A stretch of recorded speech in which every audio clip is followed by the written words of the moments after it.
Flight of Shuttle 2. Good morning. This is Reed Collins, CBS News at the Kennedy Space Center, where the flight of Shuttle 2 is not going to take place at 10 o'clock. The launch director, George Page, has decided to delay. The count now is at T-minus 9 minutes and holding.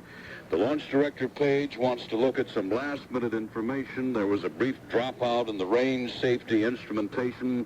Some other things have been going on, just little nibbling things, which taken all together indicate to him that they want to take a little more time and see how things are before they start the final phase of the countdown. So the clock is holding now at T-minus 9 minutes. The weather is holding well here at the Cape, we might add. There is a bank of clouds which has been threatening from the east, from the Atlantic seaboard, but this has not really materialized, and so far there is nothing but sky blue right above the launch pad 39A. This last-minute delay was greeted with approval by astronauts Engel and Truly. They got to sleep an extra 2.5 hours this morning because of the planned delay in the launch due to the instrumentation problem they had last night and the utilization of that black box flown here from the Challenger spacecraft in California. That's working. Some other minor things have caused some problems late in the countdown. The astronauts have agreed with George Page that they ought to take their time and do it right. That was the last thing that Richard Truly said to the ground when they decided they would have to scrub the scheduled launch last week. Take your time, he said, and do it right. So we're taking our time now. Time has literally stood still as far as the countdown clock is concerned. It remains at T-minus 9 minutes. It's eating well into the planned hold time. There is no way it could be gotten off at the scheduled 10 o'clock liftoff time. There's nothing time critical about this particular phase, however. But you don't want to get into that final 9 minutes. Go down to T-minus 5, start those now celebrated APUs, the auxiliary power units, and then discover that you have difficulty because the recycle time is so much greater once you get closer to liftoff time. So the astronauts, Truly and Engel, are up there in the cockpit where they've been for a couple of hours. They have received, Truly at least, birthday greetings from all those involved here at the launch center. This is his 44th birthday. So he is now 44 and holding. The clock is at T-minus 9 minutes and holding. No decision has been made when to start the clock. Therefore, there is no way to say now when the Columbia may be sent into orbit for its second voyage. We'll be keeping you abreast of developments here at the Cape. Reed Collins, CBS News at the Kennedy Space Center. The second flight of the Shuttle Columbia is in a 1 minute or so delay from the countdown, which stands at T-minus 9 minutes. That means that the spacecraft will not leave Cape Canaveral here at 10 o'clock, but rather 10 minutes from 10. This was occasioned by some last-minute checks, the launch director, George Page, having told the astronauts who are up there in the cockpit that he wants to take his time, make absolutely certain that everything is being done right. Mr. Page has bid the clock be started at approximately now. We expect to see it running. It is now counting down 8:56, 8:55. The countdown is at last underway in these final 9 minutes prior to the liftoff of Columbia. The astronauts agreed with the decision to wait 10 more minutes. They've been waiting for weeks, literally 1 week after the scrub of last week. So we're now some 8 minutes, 40 seconds from liftoff. This is Reed Collins, CBS News, Kennedy Space Center.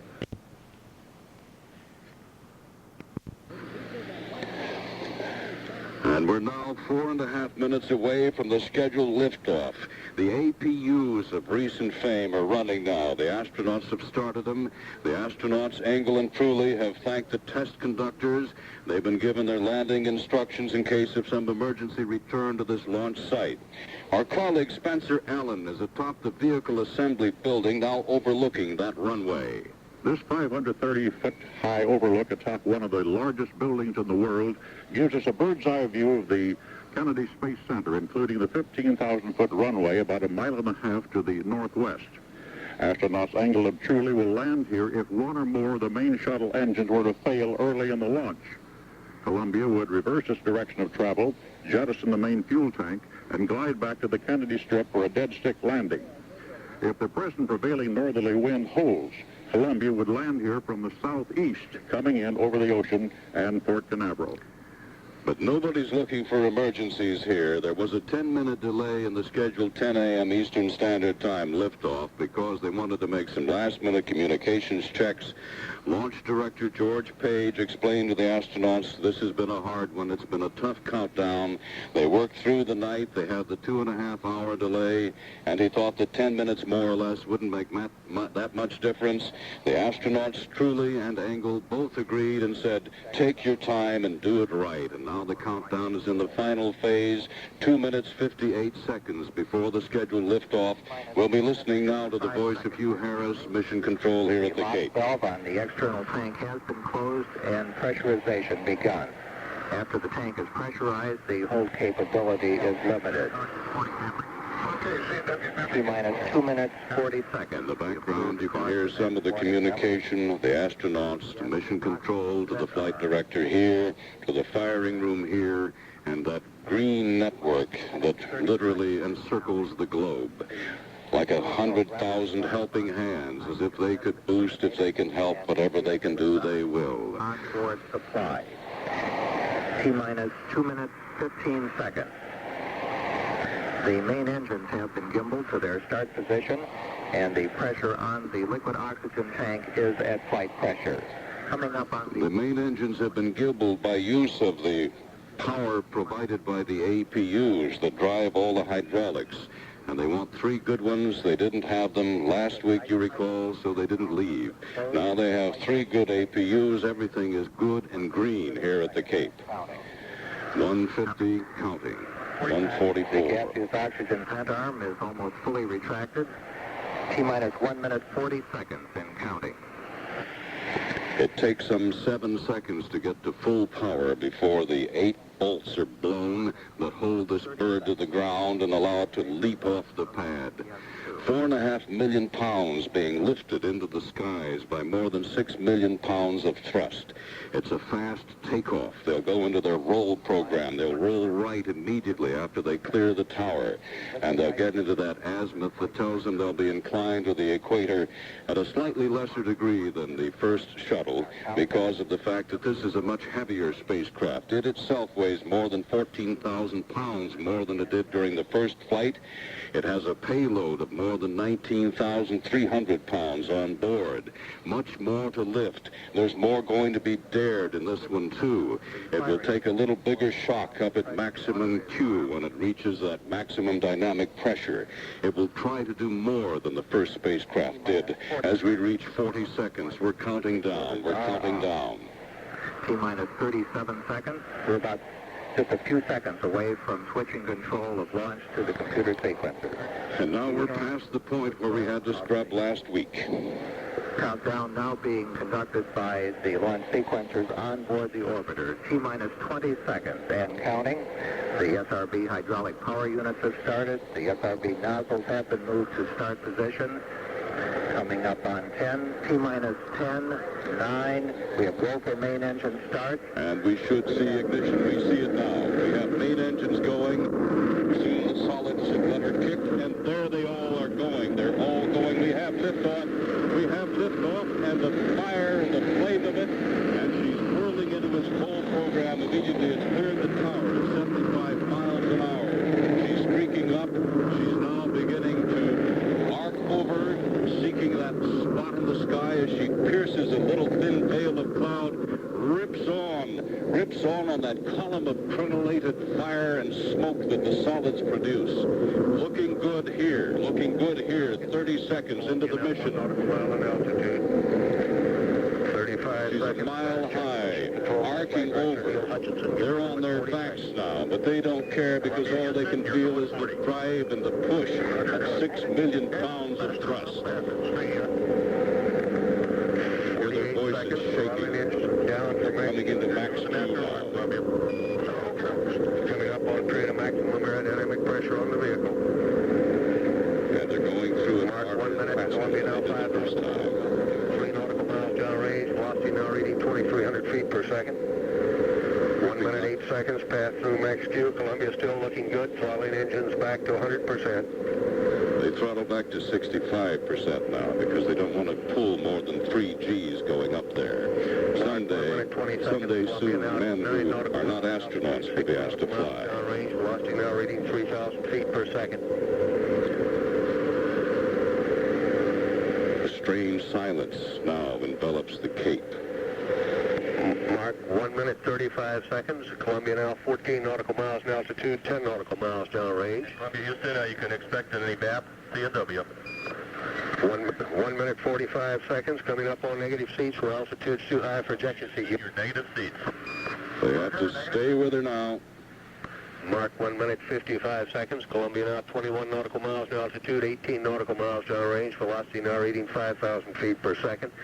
Standing by now for solid rocket booster separation confirmation. 205. Roger, copy. This is a real landmark. We see separation here from the ground. They've lost the solids. They've done their work. Okay, looks like we got a good SOP. Confirm good solid rocket booster separation. Smooth as glass, Houston.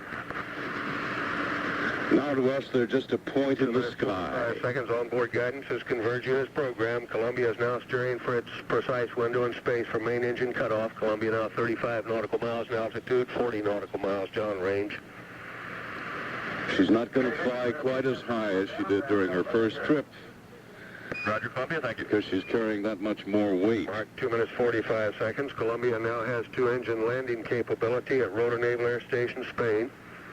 That means she could make it across the Atlantic. 54 Atlantic seconds. and land Check in mission Spain control. if need Give it a be. go for 3 minutes. Columbia, Houston, you're looking good at 3.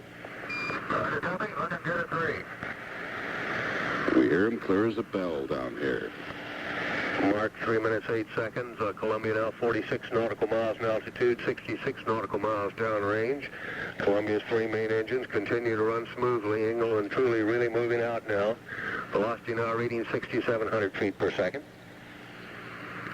Pretty soon they'll be traveling some 16,600 miles an hour, as we know speed here on Earth. Mark, 3 minutes 30 seconds. Columbia now 52 nautical miles in altitude, 85 nautical miles downrange. Velocity now reading 7,000 feet per second.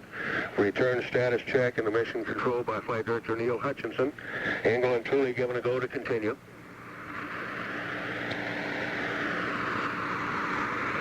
Out of sight except for a small dot that's picked up by the telescopic range. Mark, 3 minutes 54 Here seconds. at the Cape. Columbia now 58 nautical miles in altitude, 112 nautical miles downrange. Velocity now reading 7,900 feet per second. His main engines have to burn for 4 more minutes. Seconds, standing by for a negative return and pressed ATO call-ups by Capcom Brandenstein. Time for negative return. That means they wouldn't have to come back now. They could get into orbit. Sounds good. We're talking about angels now. In old pilot's terminology, an angel was 1,000 feet. The more of them you can get, the better off you Return are. to launch site. No longer would you come back here. Seconds. Columbia now 60. Columbia, Houston, you're pressed to ATO. Pressed ATO. ATO, abort from 4 minutes, orbit. 44 seconds. They would For get the into first some time, shape of an Columbia orbit has, now. Forward abort to orbit capability on 2 engines by throttling engines up to 107%.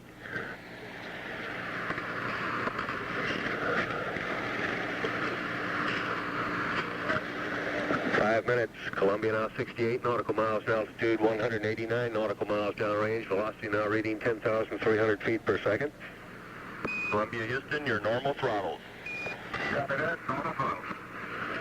5 minutes 14 seconds. That call up by Capcom Brandenstein says that Ingle and Truly now capable of abort to orbit on 2 engines without throttling up Columbia's engines. 5 minutes 25 seconds. Columbia now 68 nautical miles in altitude, 228 nautical miles downrange. And it's strange here at the Cape, those who witnessed its leave-taking now began to turn their backs on the Mark, scene. 5 minutes 40 seconds. Standing by for press to MECO. Coming up to main engine cutoff, Nico. Columbia, Houston, you're pressed to MECO. Roger, press to MECO. 5 minutes. This is really smooth. 5 minutes 55 seconds. The press to MECO call from Capcom Brandenstein says, should Columbia lose but 1 engine, press on, keep flying forward. Columbia's engines have enough energy to achieve normal attitude. Single engine rotor and everything's looking good. Okay, Dan, single engine rotor, and looking good here. All the means by which they Mark, could 6 get minutes, back 18 if seconds. they really That needed report to. from Capcom Brandon Stein indicates if a 2-engine failure occurred, Columbia is capable of an emergency landing at Road Enabler Station, Spain. Mark, 6 minutes, 30 seconds. Columbia now 68 nautical miles to altitude, 346 nautical miles downrange. Velocity now reading 14,900 feet per second. Main engines burn 20 seconds more, and they've done their work.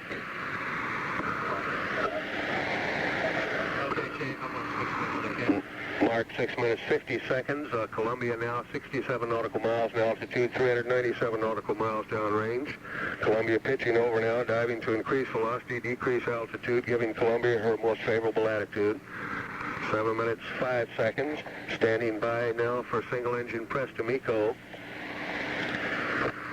The main still burning, still pressing them onward. They're on their backs Your up single there. engine, press to MECO. Looking good, Dan. 7 minutes, 20 seconds. That report says that England truly can achieve normal engine cutoff targets even if 2 engines go out. I think we decided here that we would cut the engines off a minute early. I think they know better what they're doing than we 11 do. nautical miles downrange. Velocity now reading 20,000 feet per second. 7 minutes, 43 seconds. G-forces building for England truly now, coming up to 3 Gs. Columbia now 63 nautical miles in altitude, 562 nautical miles downrange.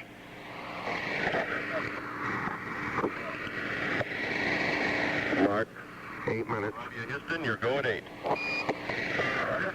Columbia's main engines slowly being throttled back now. Should be throttled at 65% at 6 seconds before main engine cutoff. Columbia now 63 nautical miles in altitude, 645 nautical miles downrange. Velocity now reading 24,000 feet per second. And within our next minute, they'll get big, get 8 rid of minutes, that big 28 seconds. external Standing tank, by now for main dump it engine into the cutoff. Indian Ocean after the engines are shut down. Okay, you're definitely got a good bingo. The mains are off. Roger, we copy, Columbia. Confirmed shutdown. Columbia now returned to space, not yet returned to orbit. Standing by now for external tank separation. Columbia, Houston, you can ignore the IMU bites. Right, Houston, we've got ET set. Roger on the set. Big tank is loose now. 8 minutes, 58 seconds. Confirm external tank separation. ET set and arranger good. Columbia We copy. now performing an evasive maneuver, moving below and beyond the external tank. One of the few items we can't recover and refurbish is the external tank. It'll burn up over the Indian Ocean. Films burn. Most of it, anyway. Roger, Columbia, we're looking at them.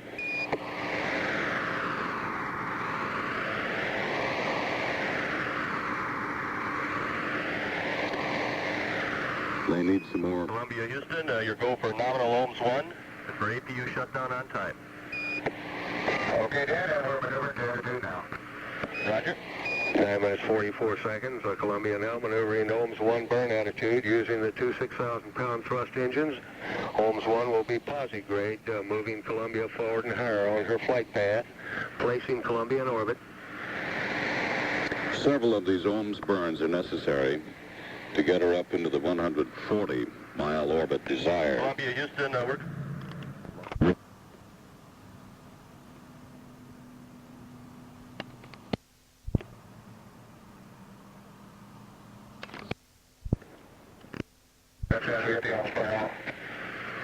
Roger, and the VAP is shut down. We'll need it cycled off and then back to the primary on.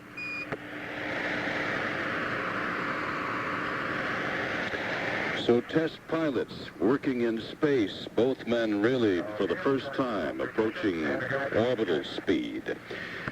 The voice of John McLeish comes to us from Mission Control in Houston, Texas. He's been following along now, telling us what's going on up there. My colleague Steve Young at the Manned Spacecraft Center is there also. And Steve, you'd have to say it's been nominal so far. I guess that's what they'd say, wouldn't they? Yes, Reed, you commented that just a few minutes after launch, people began turning their backs on the launch site.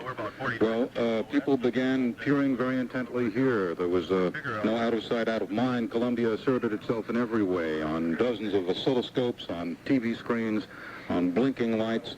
They were looking at that telemetry coming in because, of course, as you know, the most critical thing they would have had to do in the early moments of the flight would be to call on a board if one were necessary and to tell the crew what they were going to do. But as we know now, they will attain an orbit of some sort, so the pressure has reduced somewhat in mission control, but they are still very keenly watching these first, 11 and a half minutes of flight.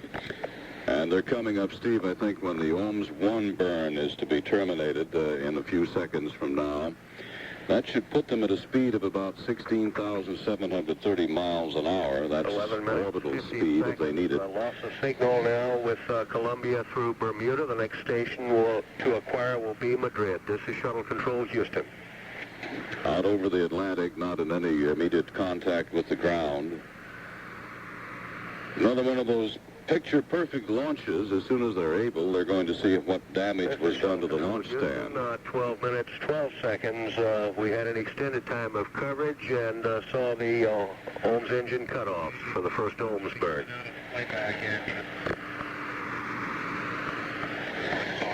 12 minutes, 25 seconds. This is Shuttle Control, Houston. Some 41 minutes and 50 seconds into the flight, they'll light the OMS engines again to continue to circularize and optimize the orbit, attempting to get themselves into that 140-mile orbit, which they plan to remain in for the remainder of this 5-day mission. As we mentioned, it wasn't a 10 a.m. Eastern Standard Time liftoff that had been planned. It was, in fact, 10 minutes late. But in work of that kind, everybody decided, having looked at some last-minute anomalies, that they would take their time and do it right. They took 10 minutes more, and obviously they did it right, because Joe Henry Engel and Richard Truly are headed into orbit in this major milestone, second voyage of the identical spacecraft that first put America back into the space business in April, the Columbia. The Columbia going, however, with the borrowed little black box from her smaller sister ship, the Challenger, younger at least, that was flown over here last night. And that little loan from Challenger made Columbia's second flight possible. We'll be following the voyage, the second flight of Columbia. But for now, for my colleagues Steve Young, David Dow at Edwards Air Force Base, and all the others.